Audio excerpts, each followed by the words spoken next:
Bueno, como ustedes saben, hoy día es la primera práctica, ya, que se va a tomar a a las 10 de la mañana. Las primeras 2 horas vamos a hacer la teoría de, bueno, sí, pues la teoría de tornillos sin fin.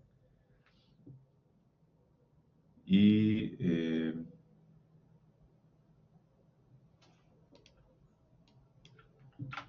y vamos a empezar en un momento. A ver, denme un segundo, por favor.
Bien, entonces hoy vamos a ver ahora el último tipo de engranaje, es el engranaje de tornillo sin fin.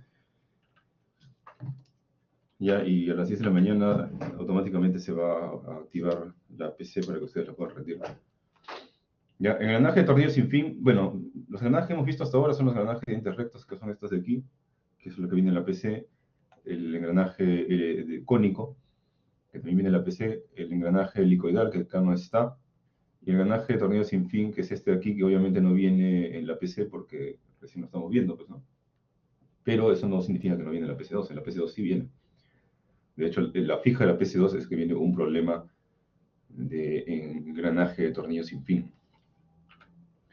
¿Ya? Entonces, como siempre, vamos a hablar primero de la geometría y después vamos a hacer, y después vamos a ver cómo se transfieren las fuerzas. ¿Ya? El engranaje de tornillo sin fin está compuesto por un tornillo y un engranaje común y corriente, tal como ustedes verlo ahí abajo. No sé si ustedes recuerdan, bueno, para empezar, este engranaje, claro, transfiere el movimiento en ejes que son perpendiculares, pues, ¿no? La diferencia con los cónicos era que los ejes del engranaje de tornillo sin fin no residen en el mismo plano. ¿Ya? Pero aparte de eso había otra diferencia, no sé si ustedes recuerdan.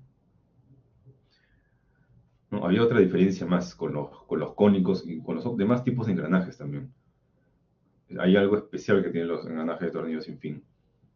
Hay algo que normalmente no se considera o se considera insignificante en los otros engranajes, pero en el caso del tornillo sin fin sí se debe considerar y eso le da como una nueva función, ¿no?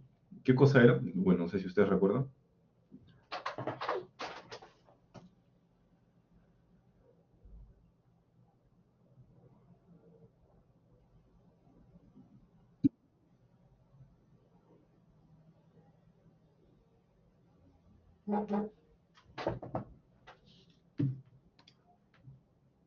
Ajá, el engranaje de tornillo sin fin se puede bloquear en un sentido.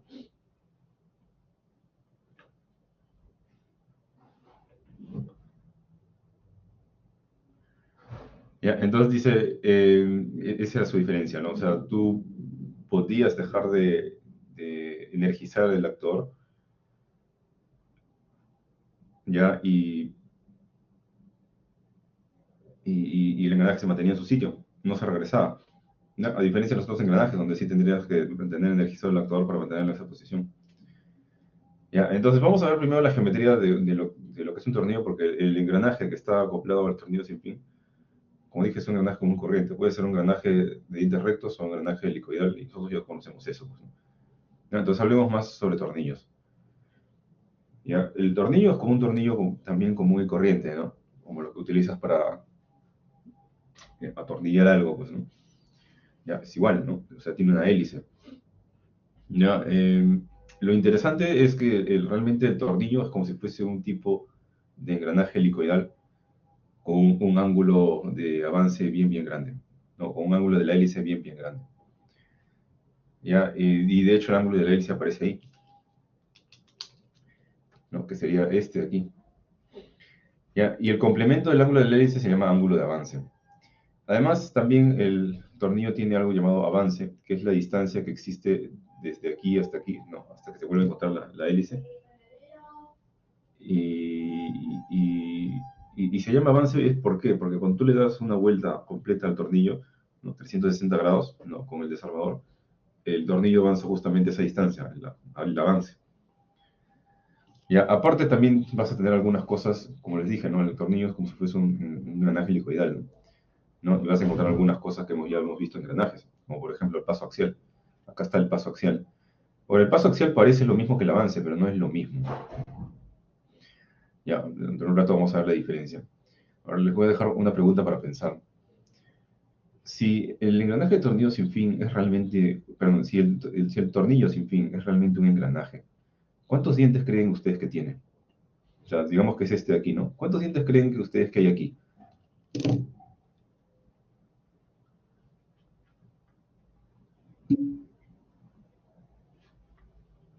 A ver, piensen un poco más. Piensen un poco más. ¿Cuántos dientes creen ustedes que hay? Si el engranaje de tornillo sin fin es realmente un engranaje helicoidal con los dientes con un ángulo de la hélice bien grande, ¿Cuántos dientes ven ahí? No, hagan un dibujo si desean, si les parece difícil pensar, ¿no? El engranaje helicoidal se ve de esta manera. Bueno, este es su eje, ¿no? Este, si empiezas a doblar los dientes más todavía, va a haber un momento en que este diente empieza a salir por el otro lado. Ajá. Este de acá tiene un solo diente. O sea, doblas tanto los dientes en este sentido, ¿no? Que el diente ya empieza a darse la vuelta a lo largo digamos, del círculo de paso, ¿no? ¿No? Y es bien posible que tengas un solo diente. Puede haber también de dos dientes. En ese caso serían que, bueno, también se le llama que tiene dos hélices, ¿no? Entonces acá hay una sola hélice. Si tú pones tu dedo, se supone que un diente cuando termina. Entonces tú pones tu dedo, un diente, y empiezas a seguir el diente y acaba, pues, ¿no? Ahí acaba el diente. Y después, si quieres tomar el otro diente, tienes que levantar tu dedo para poder seguir el otro diente. Entonces, si los tornillos realmente son engranajes, entonces para hacer la prueba si tiene, cuántos dientes tiene, entonces pones tu dedo en la hélice y lo empiezas a seguir, pues, ¿no? Y te vas a dar cuenta que tú sigues por acá, y si continúas por atrás, y sigues por acá, y continúas por atrás, y así, y al fin te das cuenta que esto de acá tiene un solo diente nada más. ¿Ya? Entonces, esa es otra característica de los tornillos. Entonces, acá está. Este es un tornillo con un solo diente. En ese caso, cuando tiene un solo diente, se dice que el avance es igual que el paso. ¿Ya? Entonces, ¿cuál es la diferencia entre avance y paso? El paso es el paso circular, pues ¿no? Habíamos dicho que es desde que comienza un diente hasta que empieza el siguiente diente, ¿no? ¿Ya? Y es justamente lo que aparece aquí, pues, ¿no? Desde que empieza un diente, en este caso sería el azul, hasta que empieza el siguiente diente, que sería el rojo. ¿Cómo sé que son dientes distintos? Porque si tú pones tu dedo en el azul, no vas a tocar el rojo, ¿no? Si tú vas por aquí, vas a ir por atrás y vas a salir por otro lado. En este caso, este tiene dos dientes.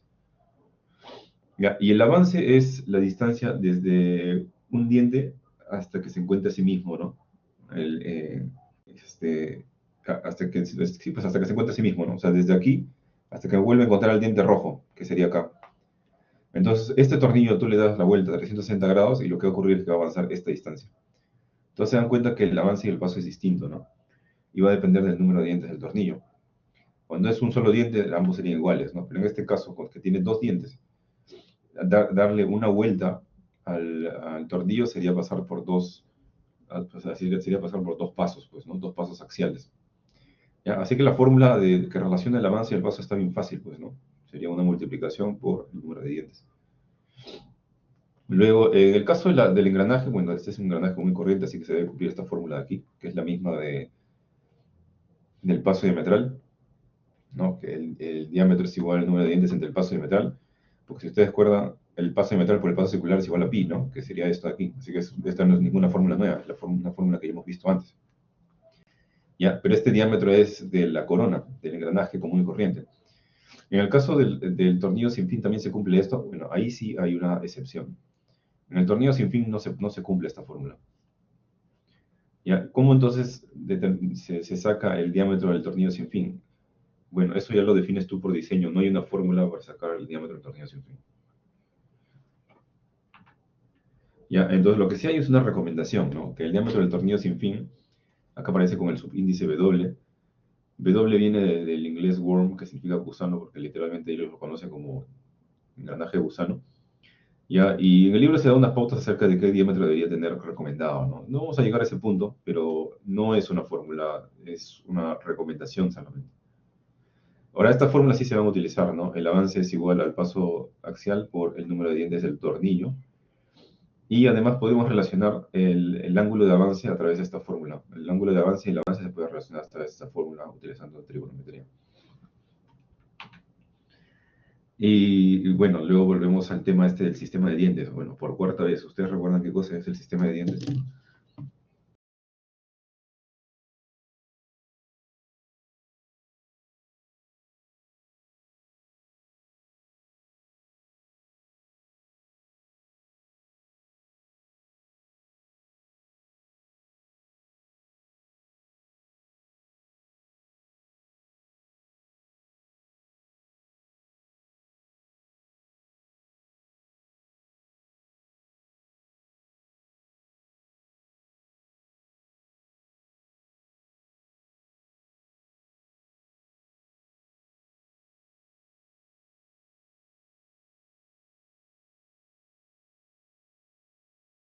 Ajá, así es el estándar de las proporciones, bueno, de la geometría de los engranajes, pues, ¿no?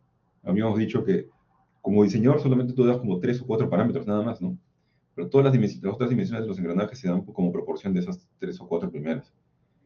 ¿Y quién define las proporciones y también las medidas estándar? El sistema de dientes, ¿no? Que está normalizado por el AJMA.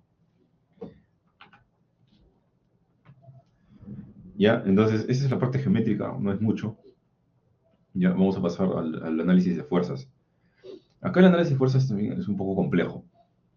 Ya, obviamente también ustedes lo ven en 3D. Y además tenemos el añadido de que, a diferencia de los engranajes anteriores, esta vez tenemos que considerar la fricción. Ya, en los engranajes anteriores nunca se consideró la fricción, si ustedes se dan cuenta. O sea, eso no significa que no exista, ¿no? O sea, sí, sí hay fricción. Pero si ustedes recuerdan, el movimiento del dientes de los engranajes es como si uno estuviese rodando encima de otro. Ya, y ahí se reduce bastante la fricción, así que se considera insignificante. Pero en el caso de tornillos sin fin no es así, no es que uno esté rodando encima del otro, es más como que un diente se está arrastrando a través del otro. Y por lo tanto la fricción es significativa y debe considerarse. Ya, entonces todo empieza con física básica, ¿no? Ya, a ver, si tú analizas acá, bueno, para hacerlo sencillo lo podemos hacer en dos tiempos, el análisis de fuerzas. Nosotros sabemos que el diente pues tiene perfil de involuta, pues, ¿no? Y el perfil de involuta es lo que hace que la fuerza no caiga así, sino que caiga así, ¿verdad? Entonces, imaginemos por un momento solamente para que ustedes puedan entender, ya, porque hay algunos alumnos que simplemente no lo pueden ver, que el diente es, digamos, imaginemos que el diente es un edificio, ¿ya? Entonces, la fuerza residiría en un plano, ¿no? ¿Ya? Entonces, si tú tienes la hélice de esta manera, se supone que debería caer la fuerza, por física básica, debería caer normal a la cara. Pero la cara es una curva, sí, pues, pero hazle una tangente y hazle una perpendicular a la tangente, pues, ¿no? Entonces, si estoy en este punto y le hago una tangente, la perpendicular a la tangente sería esta de acá. ¿Ya? Y supuestamente la fuerza, si es que el diente fuese un edificio, sería de esta forma. Bueno, de hasta aquí, pues, ¿no? Entonces lo tendrías que descomponer en dos, pues, ¿no? En esta fuerza de acá y en esta fuerza de acá. Ahora imagínate que ahora sí el diente tiene el perfil de involuta que realmente tiene, y por lo tanto lo que pasaría con esta fuerza es que se levantaría, pues, ¿no? De esta forma. O sea, que lo levanto, ¿no? Y ahí recién tengo la resultante. ¿Ya? Entonces, esa es la razón de que la fuerza resultante tenga ese sentido. Además, como el movimiento es en este sentido, en este caso en particular, la fuerza de fricción, por física básica también, se debe oponer al movimiento, ¿ya? Y como la partícula está, digamos, bueno, sí, pues la partícula está, digamos, en este punto, esa fuerza tendría que tener dirección a la tangente en ese punto, pues, ¿no? Entonces, la fuerza de fricción sería de esta forma, que también se puede descomponer, ¿no? Ahora, como el ángulo de esta hélice se toma el ángulo de avance acá, ¿no? Bueno, normalmente el ángulo de la hélice es esto de aquí, pero normalmente en tornillos sin fin se toma el complemento, que es el ángulo de avance, el lambda. Ya, por geometría el lambda figuraría aquí, pues, ¿no? Ya, y se descompone, ¿no? No, nosotros sabemos que la fuerza de fricción es mu por la normal, o sea, el coeficiente de fricción por la normal. Así que eso no es ninguna sorpresa, ¿no? Y acá tienes por el seno de lambda, por el coseno de lambda, que es trigonometría básica también. Entonces voy a tener 3 componentes, ¿no? En este caso le llamamos WZ, WX y WY. Y aquí pasa algo, y bueno, y este ángulo que se levanta, ¿no? Que es este de aquí, es el ángulo de presión, ¿no? Sería el ángulo de presión normal, ¿por qué? Porque es el ángulo de presión visto en la cara que es normal al diente. Porque hay otro ángulo que es de presión que es transversal, cuando cortas el diente o un treno transversal, que es algo que hemos visto en engranajes helicoidales. Ya, después, ya, el otro punto aquí es el siguiente. Ya, no sé si eso está. No, no está. Ya, ¿qué pasa acá? Este es el diagrama de cuerpo libre del tornillo, pero también en los problemas se pide el diagrama de cuerpo libre de la corona, o sea, de lo que está arriba, ¿no? Se supone que en este caso la corona está arriba, pues, ¿no? No está abajo, porque la fuerza está yendo en la parte superior, ¿no? Entonces la corona más o menos se vería de esta manera.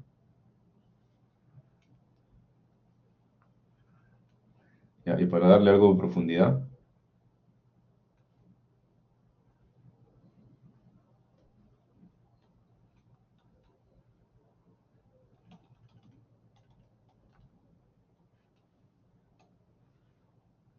Entonces yo les hago algunas preguntas acerca, acá no está el diagrama cuerpo libre de la corona, ¿no? Pero digamos que hacemos el diagrama cuerpo libre de la corona, que se puede tomar simplemente como acción y reacción de esto, pues, ¿no? O sea, la fuerza que está cayendo sobre la corona sería el contrario de esta fuerza resultante, que sería así, ¿no? Y sus componentes serían la dirección contraria de este WX, WY y WZ. Entonces vamos a hacer algunas preguntas de prueba. A ver. Primero hablemos, bueno, regresemos de nuevo al diagrama de cuerpo libre del tornillo. En el diagrama de cuerpo libre del tornillo, díganme ustedes, ¿cómo creen ustedes que se llama esta fuerza, el WZ? ¿Qué sería? ¿Carga tangencial, axial o radial?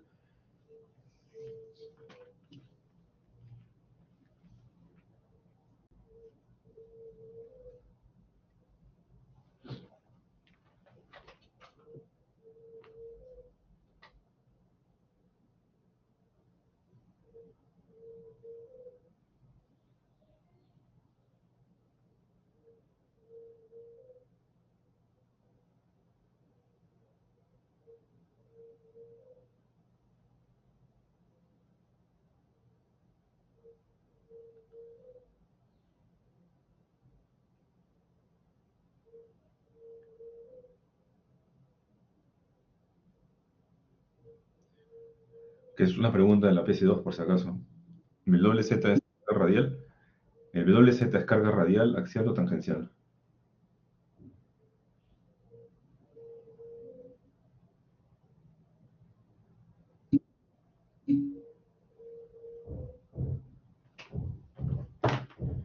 ¿Axial, seguro? Sí, pues no, el WZ es el axial. ¿Por qué? Porque es paralelo al axis del tornillo. ¿Y el WX qué sería?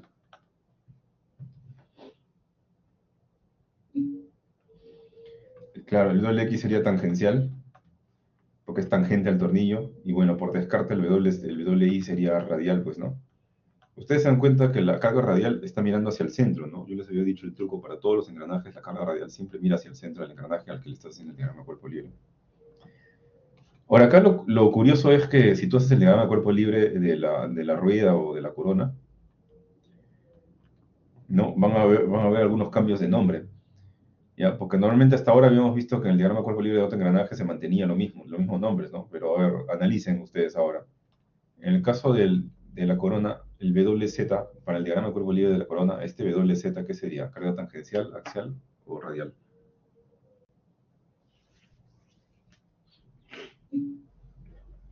Ajá. El WZ para la corona sería tangencial, ¿no? Para la corona, el verde, ¿no? Vemos que es tangente al círculo, así que es tangencial. El WX, ¿qué sería?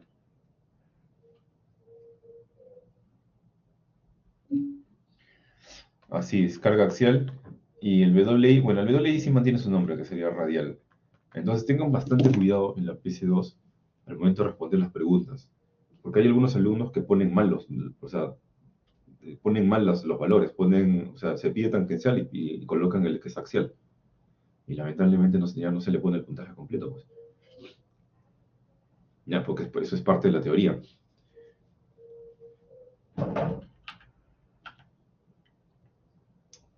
Bueno, hay algo también que es esto de aquí, que me olvidó decirlo.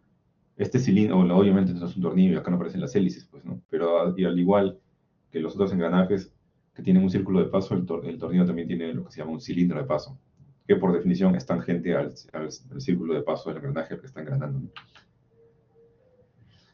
Ahora, si juntamos estas fórmulas, ¿no? Y seguimos aplicando trigonometría e incluimos la fricción, entonces tendríamos acá cómo hallar las componentes de las fuerzas, pues, ¿no? Además, también, bueno, como hay fricción, normalmente uno siempre analiza la eficiencia, pues, ¿no? Porque la fricción reduce la eficiencia. Entonces, acá la eficiencia se ha definido como la carga tangencial sin fricción sobre la carga tangencial con fricción.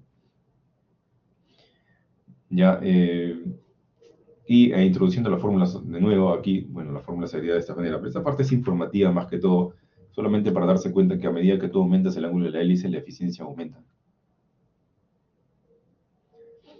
Ya, por lo tanto, conviene que el ángulo de la hélice sea grande. Ya, pero este es solamente de información esta parte de acá. Ahora, respecto a la fuerza de fricción, Se supone que la fuerza de fricción es tangente pues a la hélice, pues, ¿no? Y va a tener esta dirección, y claro, se puede descomponer en dos, ¿ya? Pero pasa lo siguiente, la fuerza de fricción, ¿qué cosa es? Por física del colegio es coeficiente de fricción por la normal. Bueno, la normal ya saldrá pues con las magnitudes que son con la carga tangencial y todo eso de ahí, ¿ya? Y la carga tangencial nosotros ya sabemos que está relacionada con la potencia, ¿no? Torque por velocidad angular, que la fórmula ya la hemos visto antes, que es exactamente la misma, de ahora, que ya creo que ni siquiera lo he puesto, pero la misma fórmula de potencia se ha utilizado para los tres, bueno, estos cuatro engranajes. ¿Ya? Entonces, la normal no hay problema, se puede hallar. El detalle es acerca del coeficiente de fricción. ¿Ya? Y claro, el coeficiente de fricción te lo van a dar de dato, ¿ya? Pero les voy a hacer una revelación, ¿no? No sé si ustedes recuerdan que en el colegio, que les deben haber enseñado o les deben haber dicho, ¿sabes? Que existe el coeficiente de fricción. Realmente habían dos coeficientes de fricción, ¿no? ¿Ustedes recuerdan cómo se llamaba?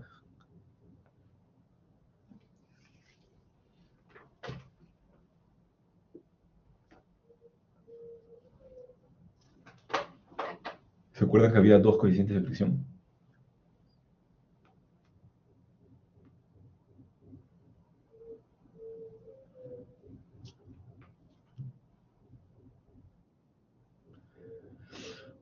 Coeficiente de rozamiento y elástico, coeficiente de fricción elástico. ¿Ese es el otro coeficiente de fricción, seguro? Coeficiente elástico no, ¿ah? Estoy hablando de coeficiente de fricción. Habían dos coeficientes de fricción. Ajá, claro, había coeficiente de fricción estático y cinético, ¿no? Y nos habían dicho que apenas empieza a mover el objeto, el coeficiente de fricción cambia, ¿no? Para hacer el cinético, porque nos convencieron diciendo, bueno, cuando tú empujas y ya se empieza a mover, ¿no te parece más fácil moverlo? ¿No? Y para nosotros nos parecía lógico, ¿no? Sí, pues, ¿no? Es cuando se empieza a mover es más fácil moverlo que cuando empiezas a moverlo. Entonces parecía lógico que el coeficiente de fricción cambiase, ¿no? Ya, el problema es que realmente ahí como que te engañaron un poco acerca del coeficiente de fricción, porque si tú pensaste que el coeficiente de fricción cambia automáticamente de forma abrupta, ¿no? De no ser, de ser un coeficiente de fricción alto, por ejemplo, aquí, y de frente así una función quebrada, ¿no? Donde empiezas acá y pum, pasa después a un coeficiente de fricción más bajo, pues la realidad es que así no es, así no funciona. Lo que pasa con el coeficiente de fricción es que es una transición, ¿ya? No es así de abrupto, sino lo que pasa es lo que sigue es que sigue una curva, que es esta de acá. ¿Ya? Así es realmente cómo varía el coeficiente de fricción a medida que aumenta la velocidad. ¿Ya? Al inicio vas a tener con velocidad cero un coeficiente de fricción estático, pero a medida que avanzas no es que cambia abruptamente a otro coeficiente de fricción. ¿Ya? O sea que la realidad es esta de aquí, y no la simplificación que te enseñaron en el colegio. ¿Ya? Entonces, entendiendo eso de ahí, que el coeficiente de fricción realmente depende de la velocidad y no es que cambie de un estado a otro de forma abrupta, entonces nos vamos a encontrar con un pequeño problema, ¿no? Que para obtener el coeficiente de fricción vamos a necesitar la velocidad. ¿Ya? La velocidad, obviamente, la velocidad con la que recorres la tangente de la hélice, que sería esta velocidad. Pero ¿cómo obtengo esta velocidad? Bueno, esta velocidad no se puede obtener de forma directa. ¿Ya? Lo que sí podrías obtener es la velocidad tangencial del tornillo, ¿no? Porque el tornillo visto desde aquí es esto, ¿no? Entonces la velocidad tangencial del tornillo es esta aquí. Y no sé, ¿ustedes recuerdan cómo se saca la velocidad tangencial o lineal de algo que rota?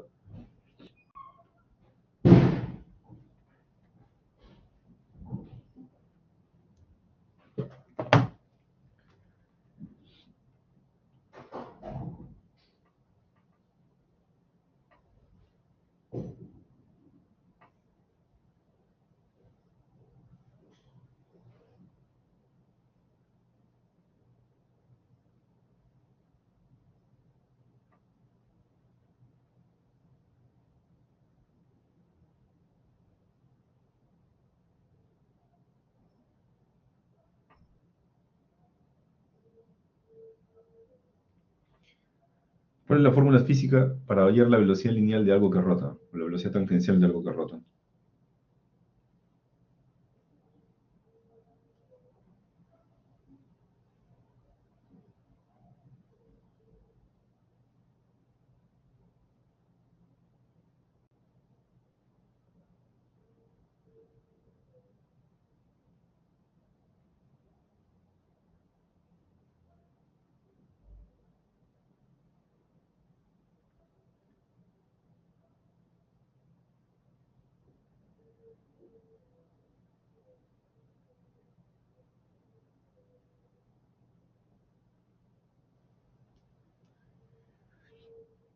Si no saben, están graves en física básica. Estoy preguntando algo del colegio, una fórmula del colegio. La velocidad de algo que rota, ¿cómo se halla? Algo que rota, que tiene velocidad angular. ¿Cómo se halla la velocidad lineal de algo que rota?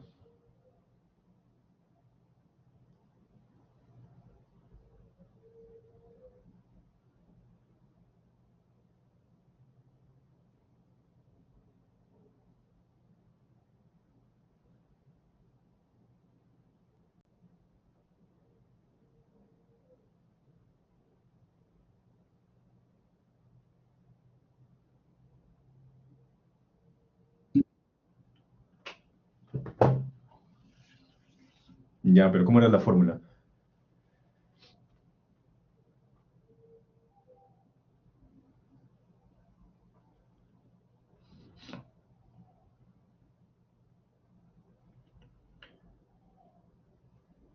¿Cómo era la fórmula que relaciona la velocidad tangencial con la velocidad angular?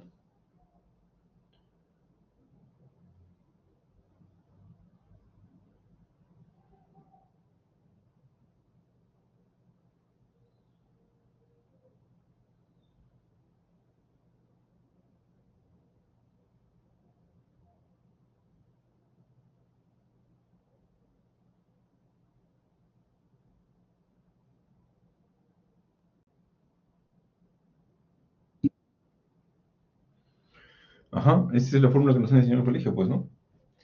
W por R. Pero ¿qué tiene que ser? Tiene que ser velocidad tangencial. No puede ser la velocidad que está yendo, o sea, si este es el tornillo, es esta velocidad. No puede ser esta velocidad, ni puede ser esta velocidad. Tiene que ser la velocidad que es tangencial, que vendría a ser esta de aquí. Entonces nosotros sabemos que BW sería en este caso, pues, W por R. Y como vamos a tener la velocidad angular y también tenemos el radio, entonces esto se puede hallar. Esto es lo primero que se halla. Luego tienes el ángulo de avance. Con el ángulo de avance por trigonometría ya puedes hallar, bueno, esta componente si quieres, aunque no es necesaria, pero es esta la componente que necesitas. ¿Ya? Entonces, primero se halla esto y después tienes esto de aquí. Entonces, un error común en la PC2 es hallar la velocidad y pensar que estás hallando esto, cuando no es así. Entonces, ese es un error de concepto que tienen algunos porque no estudian bien, pues, ¿no? Y con eso te puede salir mal el resto del problema, por si acaso, ¿no? Entonces, ya, ahí está la velocidad lineal. Pudiste hallar la resultante a través con trigonometría. Y con el B sub S ya podrías utilizar las curvas, pues, ¿no? No sé, por decir que está yendo a 400 pies por minuto, por decir, ¿no? Ahora, dependiendo del material, en este caso hay dos materiales, A y B. Dependiendo del material, digamos que el P, ¿no? Se puede hallar luego el coeficiente de fricción, ¿no? Moviéndose a la izquierda, ¿no? Esto, como siempre, algunos alumnos también, no sé, pues les enseñan con manzanas y cuando le das el problema con peras ya no saben qué cosa hacer, ¿no? ¿No? En este caso, ¿a qué me refiero? Que a ti ya te han enseñado funciones y tú sabes qué cosa es una función, ¿no? Que sabes qué cosa es un f de x, ¿no? Sabes que si este es y y este es x y esta es una función es una regla de correspondencia, ¿no? Que esta coordenada es x1 y 1, ¿no es cierto?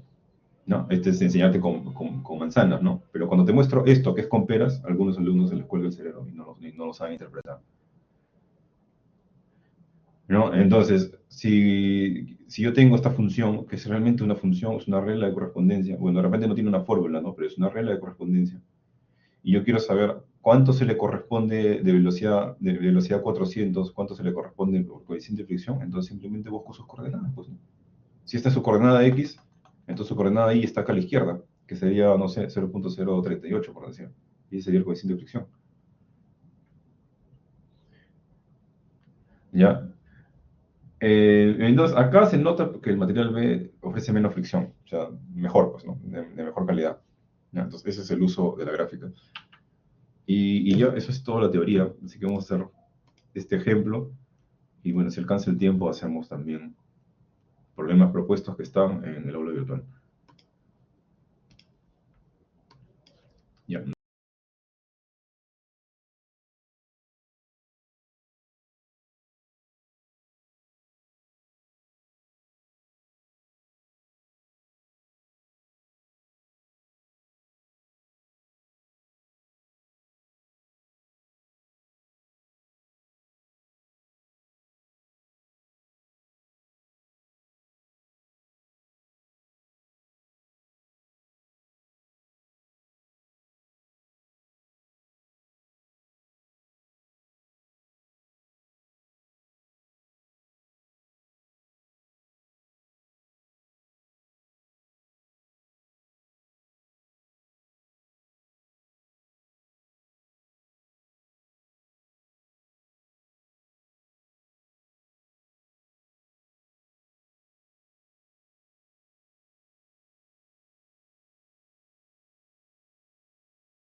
Bueno, entonces dice, un tornillo sin fin de 2 dientes, con sentido a la derecha, transmite un HP a 1200 RPM a una corona de 30 dientes.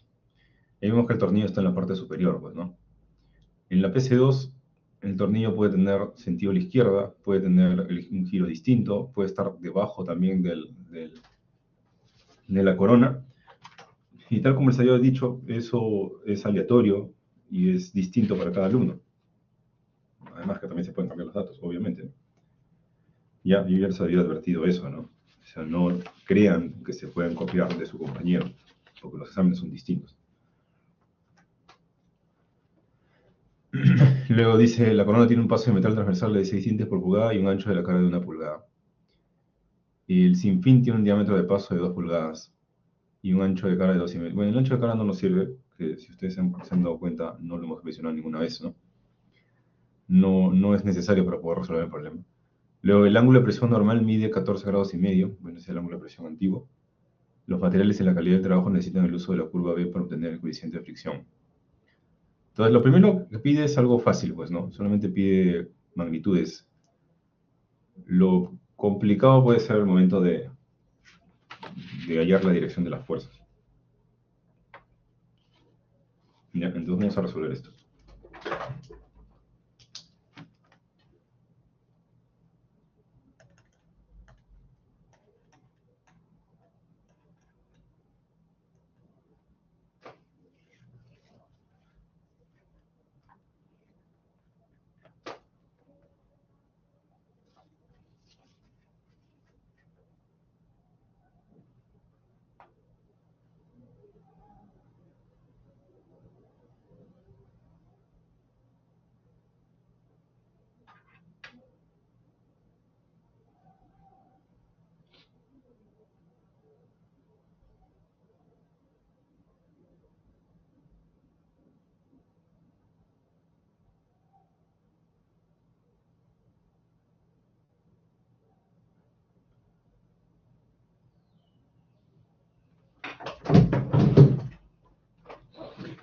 Ya, entonces, vamos a colocar los datos primero. Tengo paso de metal transversal de 6 dientes por pulgada. El ancho de acá no nos sirve. El diámetro del sinfín es 2 pulgadas. El ángulo de presión normal es 14,5 grados. Y bueno, la potencia es un HP y las revoluciones son 1200 RPM. Ya, ¿qué datos necesitamos? Eh, bueno, dice determina el paso axial. Ya, el paso axial. Ahora, si nosotros vemos las diapositivas, ¿no? En busca de la fórmula, en busca del paso axial, si a ver si figura en algún lugar, ¿no? De hecho que sí hay un momento en que sí figura, ¿no? Que es este de aquí, ¿no? Este es el paso axial. Ya, pero tenemos un problema. ¿Por qué? Porque para poder hallar el paso axial necesitaríamos las RPM o el número de dientes del tornillo sin fin. Bueno, esos sí, datos sí te lo dan. Pero necesitamos también el ángulo de avance. Entonces yo les doy una pregunta para pensar, ¿no?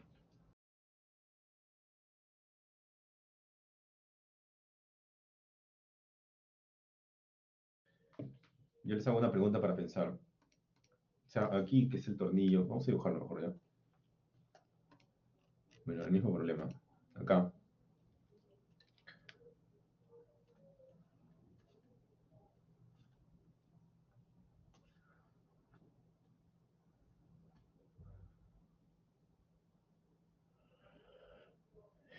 Ángulo de la hélice hacia la derecha sería así. ¿Ya? Y este es el eje del tornillo, este es el eje de la corona. Entonces yo necesito saber, o me están pidiendo el paso axial, que sería esta distancia, ¿no? Pero no me dan de dato el paso axial y tampoco me dicen el avance. O sea, por lógica, viendo los dos engranajes, este paso axial, ¿a qué debería ser igual? ¿A qué otra distancia debería ser igual? ¿Qué tiene que ver con la corona, por si acaso? A ver, por teoría también, ¿no? Por concepto. Si el paso axial del tornillo es esa distancia, y se supone que el tornillo está engranando en la corona, que está en la parte de abajo. Entonces, ¿a qué distancia, o el paso axial, a qué distancia sería igual? ¿O a qué parámetro geométrico de la corona tendría que ser igual para que pueda engranar? ¿A cuál creen ustedes que sería?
A ver, ideas. Para que pueda engranar el tornillo sin fin y la corona, ¿qué cosa debería tener? O sea, el paso circular axial, ¿a qué debería ser igual en el caso de la corona?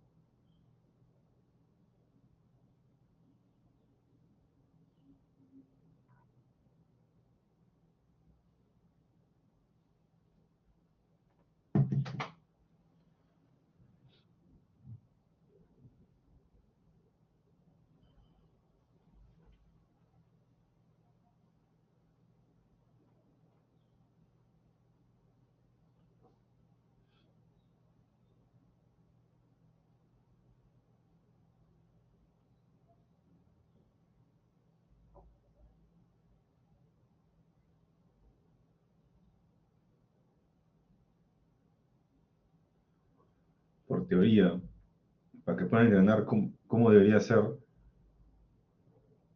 los dientes de la corona en relación a su paso, ¿no?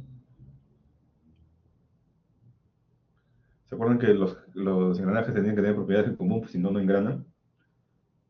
Entonces, qué propiedad debería tener la corona para que pueda engranar con el tornillo?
Traten de participar.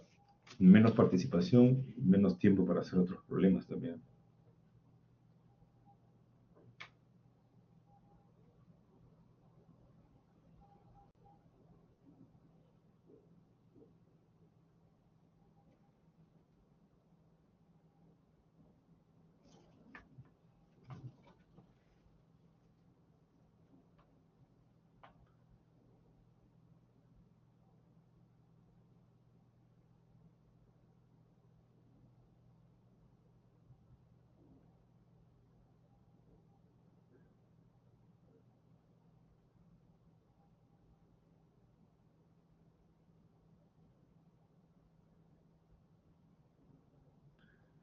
Entonces veo que no tienen bien claro el concepto. No se supone que si dos engranajes tienen que engranar, para que engranen, ambos deberían tener el mismo paso diametral. Y que sería lo mismo que tengan el mismo paso circular.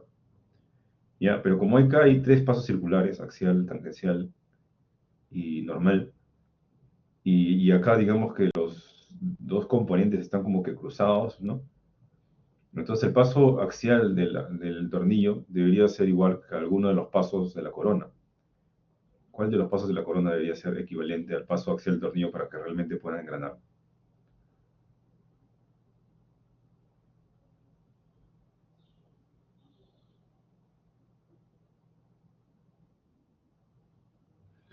Ajá, el paso tangencial de la corona. Entonces, y eso no está en las diapositivas, ¿no? El paso axial del tornillo debería ser igual al paso tangencial de la corona, para que puedan engranar, si no, no engranan. ¿Ya? Y eso es igual a pi sobre el paso diametral. Y acá sí me da un paso diametral, creo, sí, pues me da un paso diametral de la corona de 6 dientes, o sea, el paso axial circular del tornillo es también pi sextos, ¿no? Que es igual al paso transversal de la corona. Ya, después ¿qué otro dato necesitamos? A ver, el diámetro de la corona es igual a el número de dientes de la corona sobre el paso diametral, que es 6, ¿no? Y el número de dientes de la corona es 30 dientes, ¿no? 30 entre 6, 5 pulgadas. Ya, necesito eso para poder sacar la distancia entre centros, ¿no? O sea, la distancia de aquí hasta acá. Entonces ya sé que esto es, bueno, sería 2,5, pues, ¿no? Porque el diámetro es 5. Y lo tendría que sumar con las 2 pulgadas del diámetro de la corona que te dan de dato. Te dan cuenta que aquí te dan ya de dato el diámetro perdón, el diámetro del sinfín, ya que no se puede aplicar la fórmula que hemos visto para el diámetro del tornillo sin fin. Te tienen que dar dato de todas maneras. Así que la distancia entre centros acá sería 3,5 pulgadas. Luego el avance. El avance, según la fórmula, es el paso circular axial por el número de dientes del tornillo. Y en este problema me dicen que el número de dientes del tornillo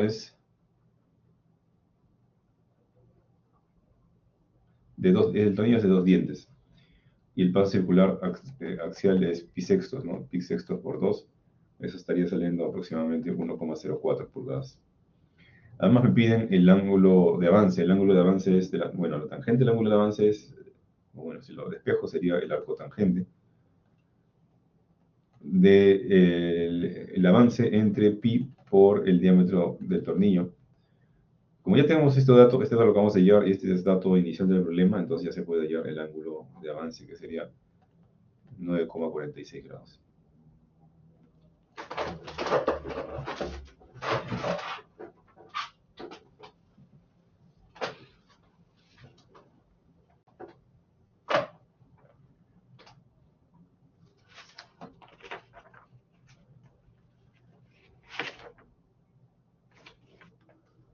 Ya, entonces ya tenemos la primera parte del problema, la parte A. Ahora la parte B dice, en el esquema se muestra un tornillo sin fin con esa orientación. Y ahí dicen qué apoyos está soportado. Y dice, encuentra las fuerzas que ejercen los cojinetes contra el eje de la corona y el par de torsión de salida. O sea, en otras palabras me están diciendo que hay el diagrama cuerpo libre de la corona, ¿no? Bueno, de hecho sería el diagrama cuerpo libre de la corona más su eje, para obtener de forma directa las reacciones en el apoyo A y B. vamos a hacer eso, diagrama de cuerpo libre de la corona más eje.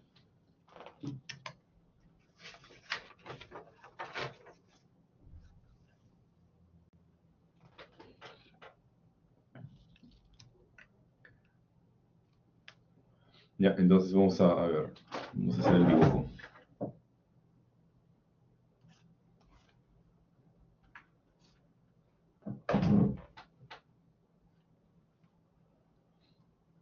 Ya, acá está el eje Y, acá está el eje X.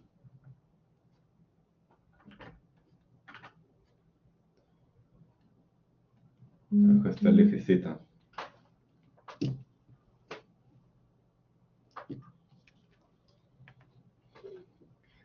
Ya, vamos a asumir que el punto A está en el origen de coordenadas, ¿ya? O sea, este es el punto A. Y este sería digamos que acá es el punto B. Y digamos que por acá está el centro de la corona, que según el problema debería estar a 1,5 pulgadas. Y el otro, bueno, no lo he hecho a escala. No estoy guardando la misma proporción. Digamos que es por aquí entonces. 1,5 pulgadas y que esta distancia es 2,5 pulgadas.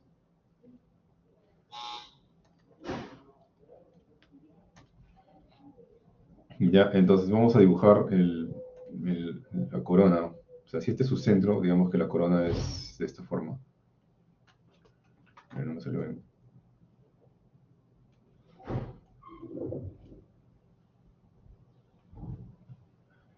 Y el tornillo sin fin, digamos que es de esta manera. Entonces, el sentido de la derecha sería este sentido. Y yo lo que quiero saber es ahorita, en este momento, las coordenadas del punto donde están haciendo contacto, o sea, aquí. Ya, el diámetro de la corona ya se sabe, pues, ¿no? Que es 2,5 pulgadas.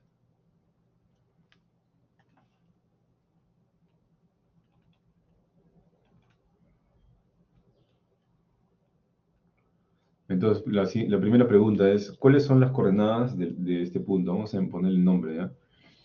O sea, el punto C, digamos. ¿Cuáles son las coordenadas del punto C?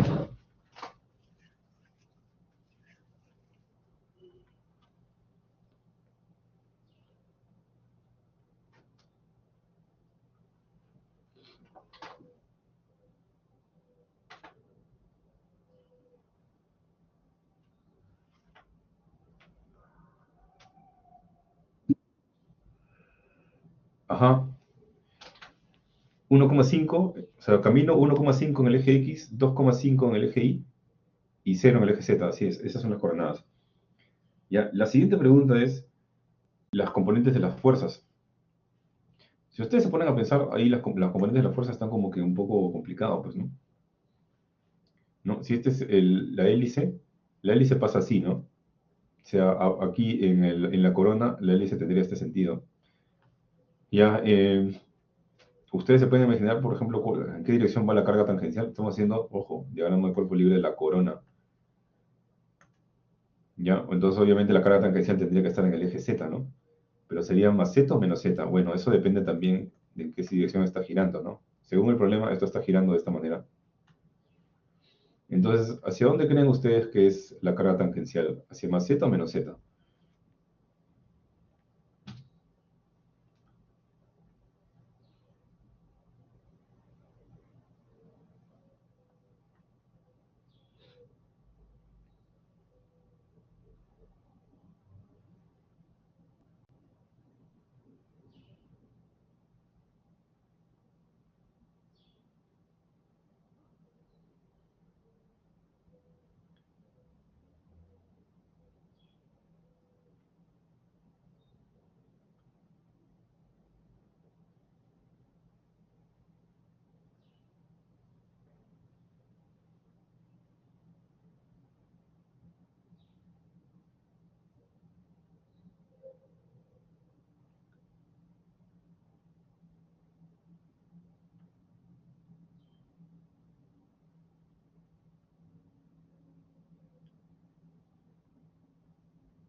como dije, los que tengan la habilidad de mover el mecanismo dentro de su cabeza como si fuesen inventor, que algunas personas sí lo tienen, entonces se podría determinar de forma inmediata sin hacer ninguna técnica, ¿no?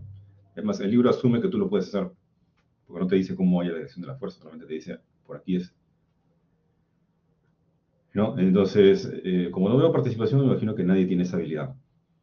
Entonces, la segunda opción es hacerlo con mi método, que es colocando una hoja de papel y analizarlo, ¿no? Paso a paso, ¿no? No hacerlo de una sola. Ya, así que vamos a hacer eso, pues ya que nadie está respondiendo. Vamos a colocar, a ver, ya, este se va a confundir.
Ya, a ver, no sé, le pone morado, pues. Ya, entonces digamos, a ver, vamos a colocar una hoja de papel, ya que nadie parece tener la habilidad de poder mover esto en su cabeza. Y acuérdate de poner una letra, ¿no? Para no olvidarte cómo colocar el papel de nuevo en su sitio. Una letra que no sea simétrica, ¿no? Yo utilizo la R. Ya, entonces digamos que la dibujó de esta forma, ¿no? Ya, entonces vamos a sacar el papel y vamos a analizar. Primero, ver la marca que hace, ¿no? Sí, esa es la respuesta correcta, iría en dirección menos Z, ¿no?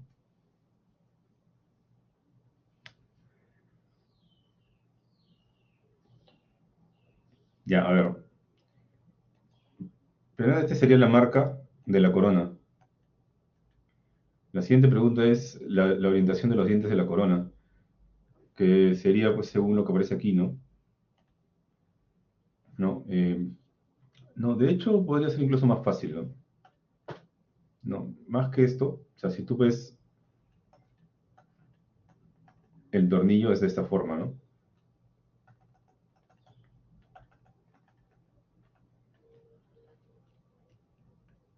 Ya, entonces digamos que este es el primer instante de tiempo, ¿ya? Y el tornillo está girando en este sentido. Por lo tanto, en el siguiente instante de tiempo, todo esto se va a levantar, ¿no? O sea que el hilo estaría después en el siguiente instante de tiempo de esta manera. Y ahora imagínate que tienes acá un objeto, ¿no? Que sería el diente. Entonces, como el hilo se va a levantar, ¿no? Y va a ubicarse en la línea negra, entonces el objeto necesariamente tendría que moverse hacia la derecha en el siguiente instante de tiempo. Por lo tanto, habría una carga de empuje, ¿no? Bueno, claro, del empuje del tornillo hacia el eje menos Z, ¿no? Que acá se vería de esta manera, ¿no? O sea, si este es el diente de la corona, vamos a poner aquí de la corona, digamos que acá tengo el diente del tornillo, entonces se supone que el tornillo está girando en este sentido, ¿no? Que hace que el avance sea hacia arriba, ¿no? Entonces, si es así, el tornillo va a golpear, que es justamente lo que está ocurriendo aquí, normal a la cara de la corona. Entonces va a haber una carga tangencial, que es de esta forma, y después tengo una carga de esta manera. ¿No? Esta es la carga tangencial, que sería esta de aquí. Y la otra carga, que está mirando hacia la letra R, sería de esta forma. ¿Esa carga cómo se llama?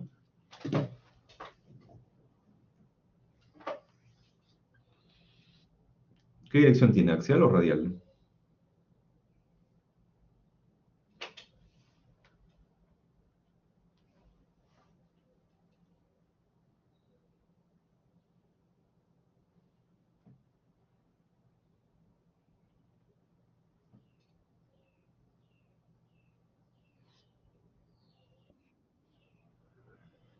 La carga que acabo de dibujar, la que está aplicando en el punto C, que ahorita no tiene nombre, ¿es axial o radial?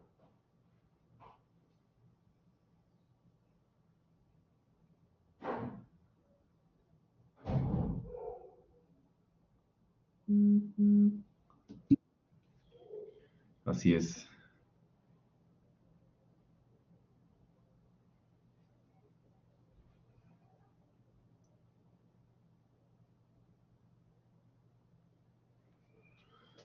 Sí, a ver, un segundo.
Ya, entonces esta es la carga axial y la más fácil de todas es la carga radial. ¿En qué dirección tendría la carga radial?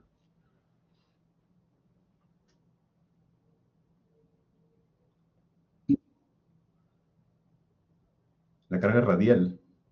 La axial es más X. La carga radial, ¿qué dirección tendría? Ajá, menos sí, porque la carga radial, como dije, siempre está mirando hacia el centro, ¿no? Ya, aparte habría que poner las cargas sobre de las reacciones en A y en B. Y para eso se necesita saber cuál de ellas soporta el empuje. En este caso no dice cuál soporta el empuje, pero es fácil determinar cuál soportaría, ¿ya? Hasta ahora ningún problema, todos los problemas decían cuál era el que soporta el empuje, pero ustedes mismos también se pueden dar cuenta. El que soporta el empuje es el que le están empujando, pues no le están jalando, ¿no? Si la carga axial es de esta forma, ¿quién está siendo empujado? ¿El apoyo A o el apoyo B?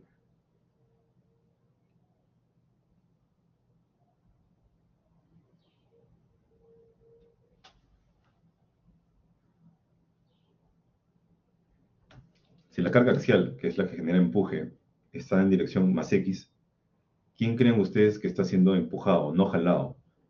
¿El apoyo en A o el apoyo en B?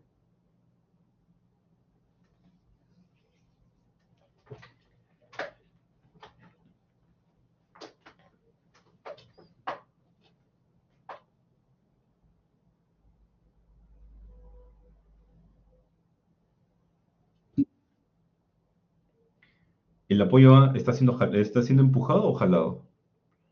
Acuérdate que esa carga axial está ocurriendo en el centro.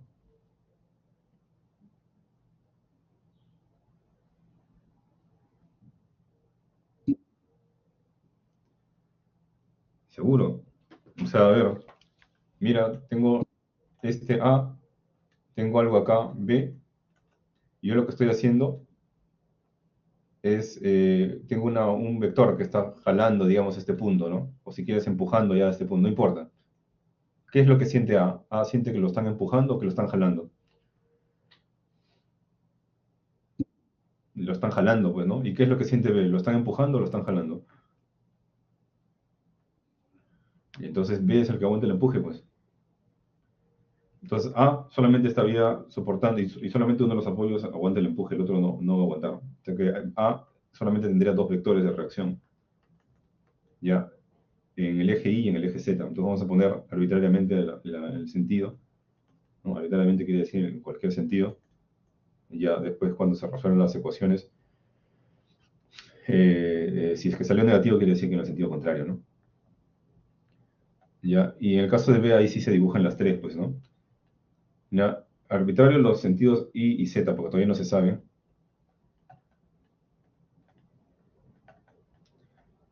Y la dirección X, bueno, esa sí se sabe porque debería darle la contra a la carga axial, pues, ¿no? Ya, listo. ¿Este diagrama de cuerpo libre está completo o falta algo?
¿Falta algo más en este diagrama de cuerpo libre o ya está completo?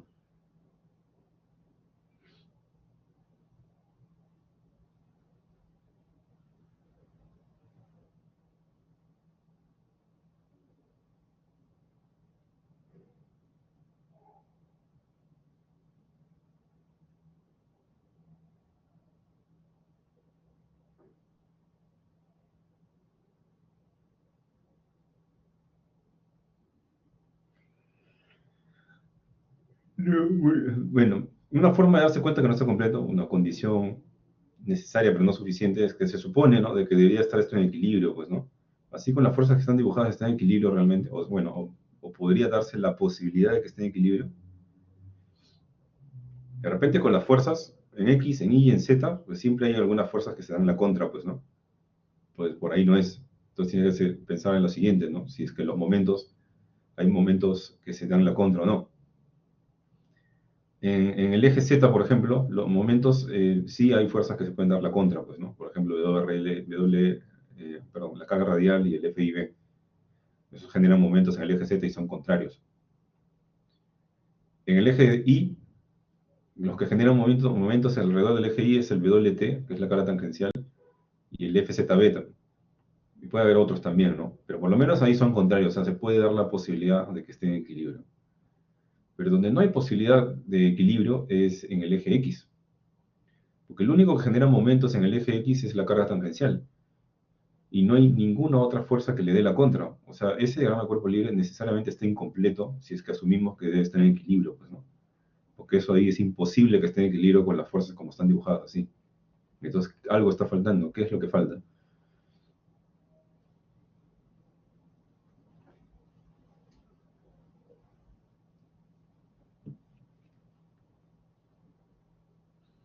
Y no es la primera vez que hago este tipo de preguntas, por si acaso.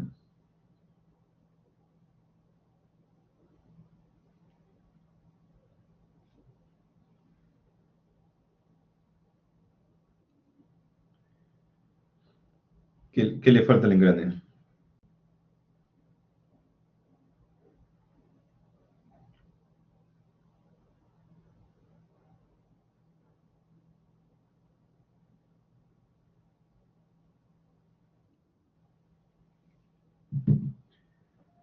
¿Qué tiene el giro? Pero el giro no es una fuerza. El giro no va en el diagrama de cuerpo libre.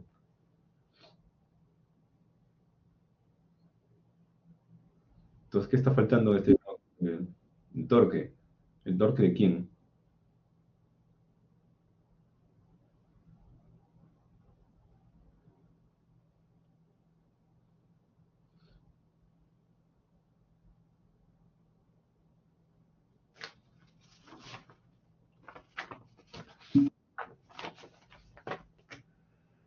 Ya, se opone al movimiento de la corona. Ah, esa es una otra gran pregunta. ¿La corona en qué sentido creen que se mueve?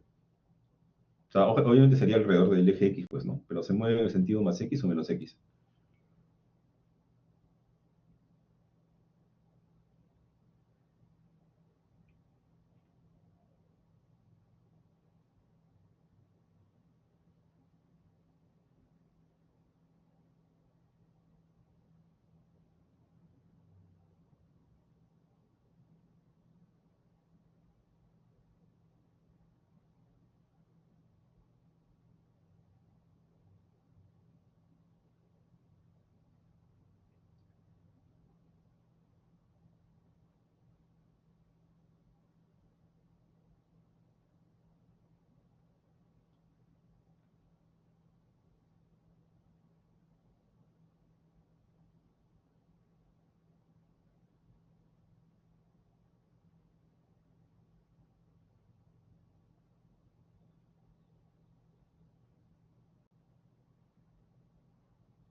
¿En qué dirección se mueve la corona? Pues pregunta básica para poder resolver este ejemplo, porque si no avanza, el sentido menos z.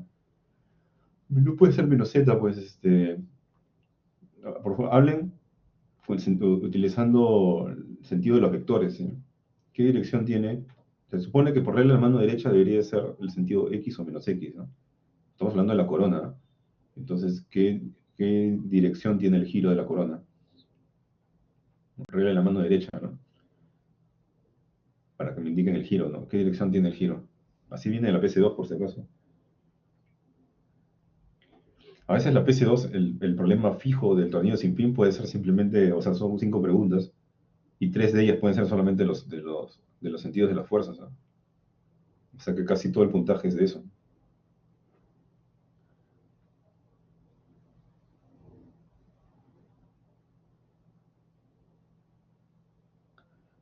Habíamos visto hasta ahora que para hallar el torque tendría que ser el sentido de giro, pues, ¿no? Porque ya me han dicho que el torque debería estar dándole la contra al movimiento de la corona, ya, pero el movimiento de la corona, ¿qué sentido es?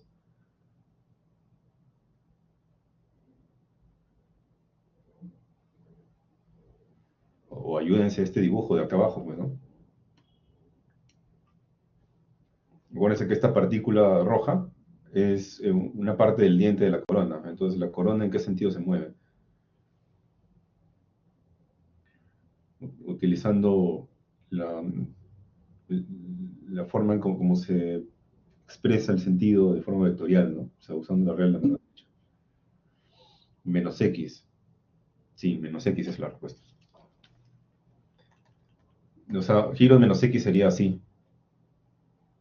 Entonces, como están diciendo que le da contra, no, el torque le da la contra porque la corona es la que está acoplada a la carga, pues, ¿no?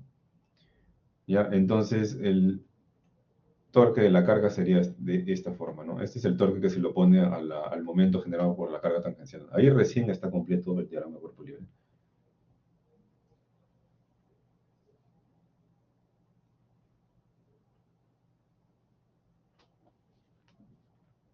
Ya, lo que sigue es hallar las fuerzas, la magnitud de las fuerzas.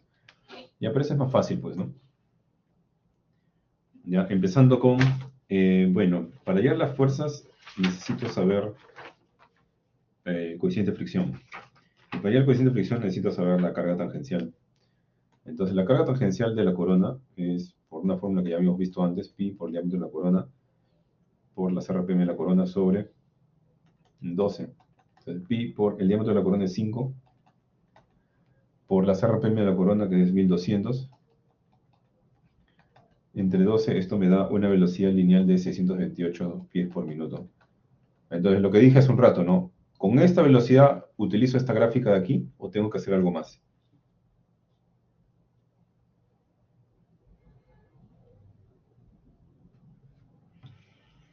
Ah, no, estoy mal acá. Acá estoy mal. Antes de esa pregunta, la velocidad de la corona no es 1200. 1200 RPM es la velocidad del tornillo.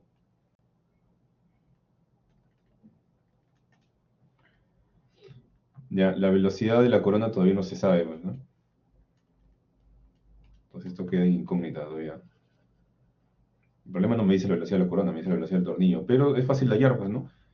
Por la fórmula que ya sabes del colegio, ¿no? La velocidad de las RPM de la corona sobre las RPM del tornillo debería ser igual, por la fórmula que sabes en el colegio, a la relación de sus números de dientes, ¿no? Ya, pero es inversamente proporcional. Entonces arriba tendrías que poner el número de dientes del sinfín, que son 2 dientes, y abajo tendrías que poner el número de dientes de la corona, que son 30 dientes. Entonces las RPM de la corona sería 2 sobre 30 por los 1200 RPM, lo cual da 80. Entonces ahora sí, la velocidad lineal de la corona sería pi por 5 por 80 sobre 12, lo cual da una magnitud de 105 pies por minuto.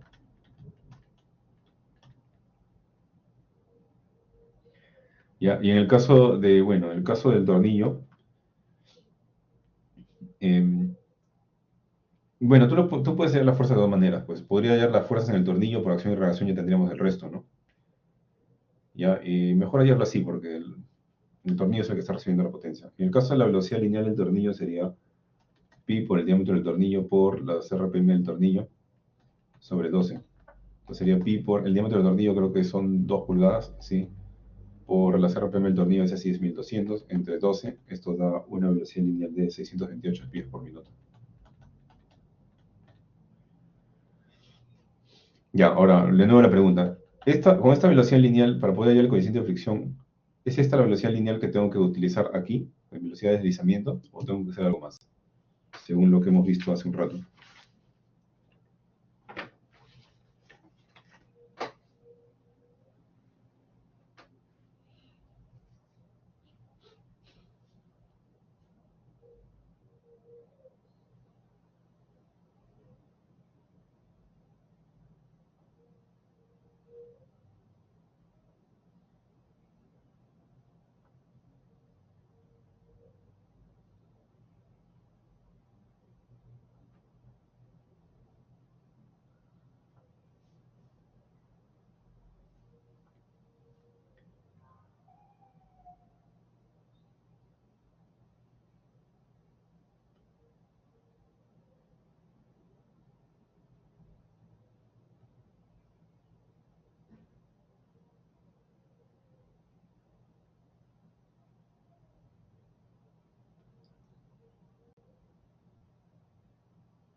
Los que les he explicado hace un rato y donde he dicho que se suelen equivocar algunos alumnos.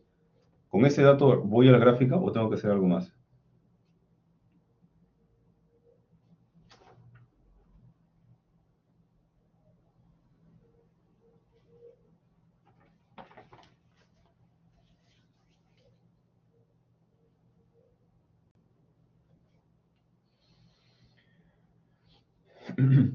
¿Y esa velocidad es la velocidad absoluta? Perdón, ¿la velocidad resultante? ¿O es la velocidad tangencial?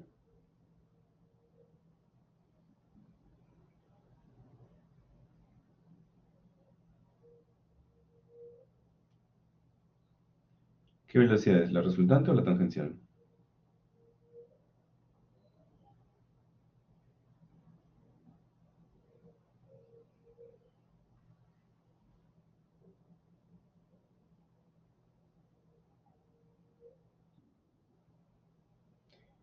Es, ¿Esa es velocidad angular? 628 pies por minuto, ¿esas son unidades de velocidad angular?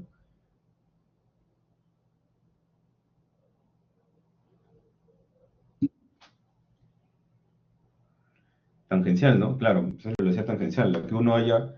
Este es el famoso B igual B por R, pues, y ya les había dicho eso antes, pues, ¿no? Esta es la velocidad tangencial, o sea, no es la resultante, yo necesito la resultante que es justo la que pasa por el hilo. Entonces, la resultante, habíamos visto por fórmula, es esta velocidad dividida entre el coseno del ángulo de avance. ¿Ya? El ángulo de avance es dato, entonces esto está saliendo 637 pies por minuto. Con este ángulo de avance vas a la gráfica, ¿ya? Y con esto puedes hallar el coeficiente de fricción, ¿no? Que está saliendo 0,03 aproximadamente. Y ya con eso puedes empezar a hallar las fuerzas, ¿no? Primero hallas la carga tangencial del tornillo, ya que sería la misma fórmula que hemos visto para todos los engranajes, ¿no? De 3000 H entre B. ¿Ya? Se debe poner en HPs, ¿no? Como sabemos. Esto estaría dando 52,5 libras fuerza. Velocidad tangencial del tornillo. La velocidad tangencial del tornillo tendría la dirección de WA. Luego, la carga resultante sería igual al WX entre el coseno del ángulo normal de presión por el seno de lambda más F por el coseno de lambda. Si tú resuelves esto, está saliendo 278 libras fuerza. Y si quieres seguir con las fórmulas que hemos visto hace un rato, ¿no? Acá tendrías WI que sale 62,6 libras fuerza, WZ que sale 264 libras fuerza, y ya. Pero si nos guiamos de eso, a ver, para estandarizar las cosas, supuestamente WI, bueno, WT sería WX, ¿no? WX acá es la dirección contraria de WA. Y como quiero hallar las fuerzas, ¿no? Entonces WA debería ser menos, eh, bueno, debería ser esto, de esta magnitud, pues, ¿no? ¿No? Que sería 52,5. Como magnitud sería 52,5. Dirección ya sabemos cuál es. Luego la carga radial. En este caso la carga radial es igual que la carga radial de aquí, ¿no? WI, pues, ¿no? Ahí no hay problema, sería 62,6 libras fuerza. Ojo para el tornillo, ¿eh? WR. Y la magnitud de W del tornillo, perdón, de la corona. La corona es lo que estamos respondiendo aquí.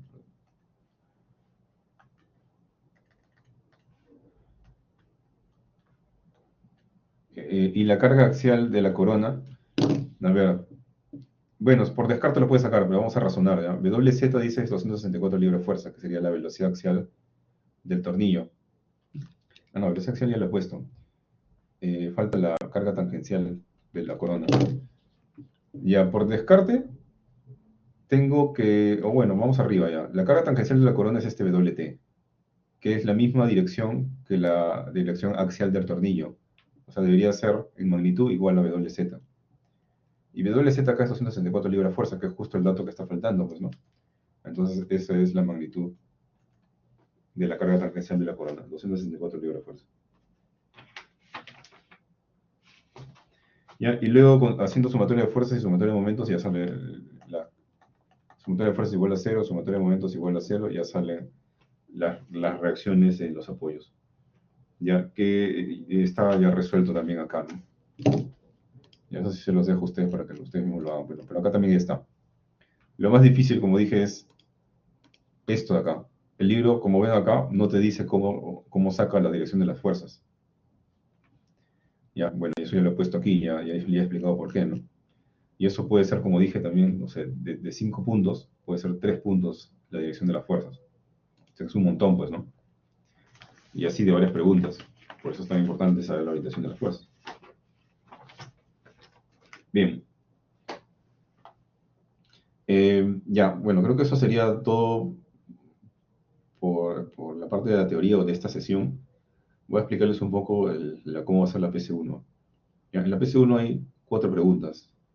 Cada pregunta vale 5 puntos. Y hay unos casilleros que ustedes tienen que llenar su respuesta. Como dije, la PC1, todos los problemas son distintos. Que hay problemas distintos a cada alumno. A veces son datos cambiados, a veces es todo un problema completo. ¿No? Como es un banco de problemas, ¿no? Las figuras se reúnen. Yo coloco figuras genéricas al inicio, eso lo ven todos. Eso no significa que vas a resolver todas las figuras, sino que son las figuras de referencia, ¿no? Porque a algunos alumnos les tocará pues usar la figura 1, que se llama helicoidal 1, creo. A otros alumnos les tocará resolver, no sé, la figura cónicos 1, pero no todas las figuras. O sea, ustedes para eso tienen que leer lo que dicen las preguntas. Los casilleros están para llenarse. Si no llenas los casilleros, yo voy a asumir que numéricamente lo que has calculado está mal, por más que lo pongas en la hoja, por si acaso. ¿Ya? Además, tienen que subir al procedimiento para que quede evidencia que ustedes mismos lo han hecho. Ya, con respecto a la hora, el examen se acaba después de 2 horas, ¿no? O a las, y si empezaste tarde el examen, ¿no? El examen se envía automáticamente a las 12:05, me parece. Ya, si el examen se envía automáticamente y no has subido tu procedimiento y no has llenado tu respuesta en los casilleros, tienes 0, por si acaso. Ni un minuto más. Ya, yo creo que no cuesta nada colocar los datos en el casillero. Ya, tú te podrás quejar del internet, de lo que tú quieras al momento de subir tu procedimiento. Ya, pues que eso lo haces al final, pues, ¿no? Pero el casillero lo puedes escribir en cualquier momento. Así que no hay excusa para no llenar los casilleros. Ya, entonces, llenen los casilleros a medida que van resolviendo el problema.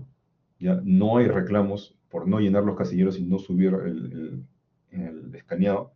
¿Qué pasa si no lleno los casilleros y subo el escaneado a tiempo? Bueno, probablemente no saques 20. No, no vas a sacar 20 definitivamente, probablemente jales, pero te puedo poner algo de puntaje. La hoja sí puede ser cualquier hoja que ustedes tengan. Ya, y yo reviso procedimiento por si acaso. No, puedo conseguir algunos puntos, pero no crean que fallando todas las respuestas numéricas van a poder aprobar, por más que todo el procedimiento esté bien. Y además, el procedimiento que no es claro también, o que le faltan pasos, o que utilicen datos que no son, ¿no? Los invalido rápidamente y simplemente les pongo 0. ¿Ya? O sea, que en este curso se pasa estudiando, no se pasa copiando. ¿Ya? Entonces vamos a tomar un descanso de 10 minutos, ¿ya? Para empezar